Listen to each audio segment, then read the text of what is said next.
very small Aquilegia first thing in the season. Another Aquilegia first thing in the season, but look at this one. I think this could be infected. By comparison, this one is the same sort of age, but we've got elongated, upright leaf stems, much whiter green leaves, and the leaf area is quite small compared to the length of the leaf stem. This has got downy mildew of Aquilegia. Let's look again at one that seems to be okay. Nice, tight, close to the ground leaves, spreading outwards rather than coming upwards. Darkish green leaves, nice, tight, beautifully curled leaves, but not the sort that you're going to see in a moment. By comparison, another infected one. Quite upright growth, with a long leaf stem or petiole compared to the amount of leaf surface that's there.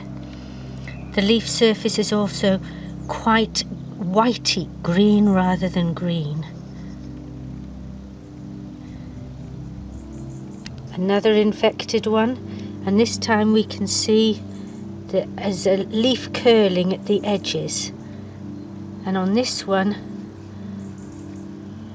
we've got leaf dieback. This one also shows leaf dieback. Again, quite upright growth, whitish leaves.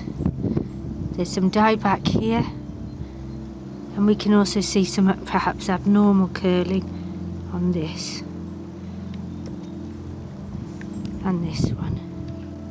Here, this is an established plant. This is fine, and next to it another one that is fine. So nice tight leaves, tight to the ground, spreading quite out, looking quite dark and green.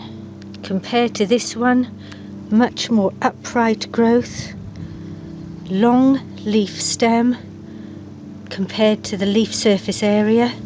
The leaves look quite delicate actually, quite a whitish green, a lightish green. Leaf curling, well, we've got a little bit here at the edge, nothing too much, but here we can certainly see some dieback as well at the edge of the leaf.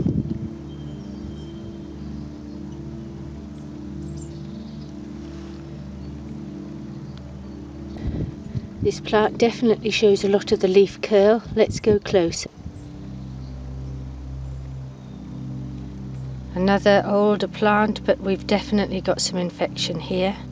This leaf shows some curling upwards of the edges,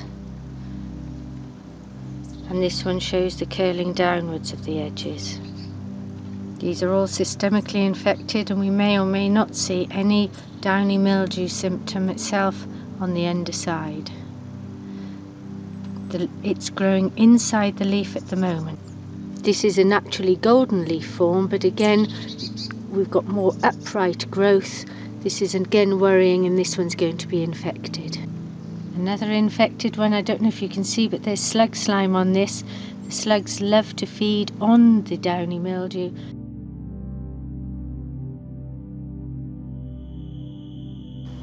Slug slime. And established plants with normal leaves and infected ones. They're coming off different shoots, different noses from the large base of roots. So we've got an infected ones here and here, whereas these are much tighter to the ground and those noses are okay. It could be worth putting a spade through that and separating the good ones and removing the infected ones, and keeping a close eye to see if this plant recovers.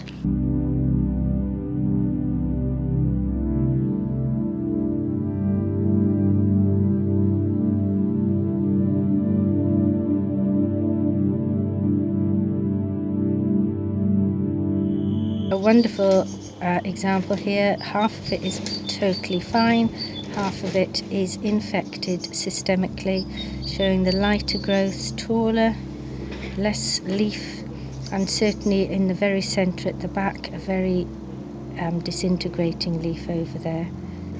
Next to that one is another one that's infected. Perhaps this part down here is fine, but this part is definitely not.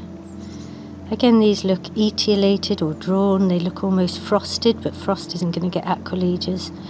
I call the look frazzled. And just swing across to the next plant here is also showing infection.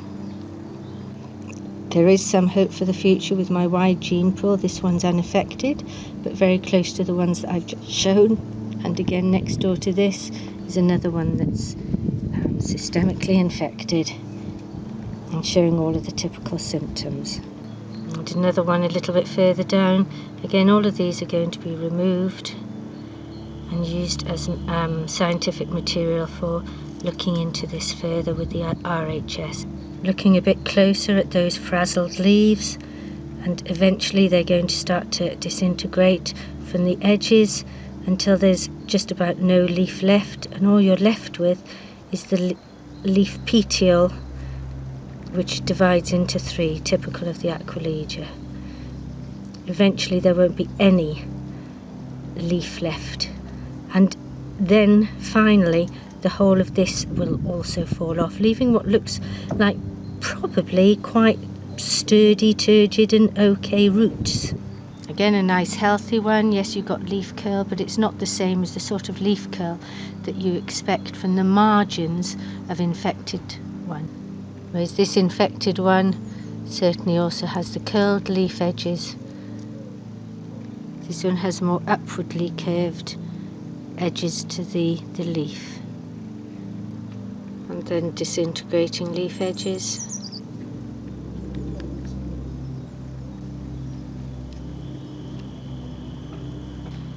This video is only about systemically infected Aquilegia with downy mildew. It is not about the ones that have been infected as a leaf, but deep down where the shoot arises, possibly in the meristem or very close by. All of these leaves are infected. In other plants where you've got later season growth, what you will see if they hadn't been infected and have become infected is totally different. Ordinary green leaves you'll have, but with a yellowy, almost like a variegated splashed effect, but it'll be quite angular at the edges because it follows the leaf vein.